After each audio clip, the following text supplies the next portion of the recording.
UGC NTA net paper 1-এ একটা গুরুত্বপূর্ণ topic হলো কি না টিচিং অ্যাপটিটিউড।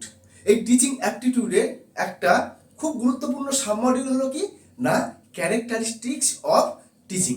আমরা বড় ভিডিও বানিয়েছি আমাদের অফিসিয়াল চ্যানেলে ক্যারেক্টারিস্টিক্স অফ টিচিং সম্পর্কে, কিন্তু আমরা এই শর্ট ভিডিওর মধ্যে ক্যারেক্টারিস্টিক্স অফ টিচিং এর দুটো বৈশিষ্ট্য জেনে নেব। প্রথম বৈশিষ্ট্য কি না teaching is a continuous process, আর দ্বিতীয় বৈশিষ্ট্যটা কি না teaching is a interactive process.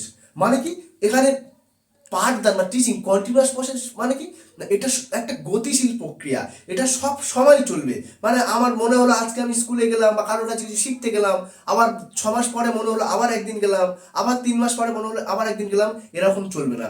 প্রতিদিন যেতে হবে, প্রতিদিন নতুন নতুন কিছু শিখতে হবে। এটা হলো একটা কি না কন্টিনিউয়াস প্রসেস। আর একটা কি সেকেন্ড পয়েন্ট কি না টিচিং হলো কি না ইন্টারাক্টিভ প্রসেস। ইন্টারাক্টিভ প্রসেস মানে কি না আদান প্রদান বা যৌথস্ক্রিয়া বা মিথস্ক্রিয়া। মানে কি না ছাত্র এবং শিক্ষকের মধ্যে কি থাকবে একটা লেনদেন থাকবে আর কি।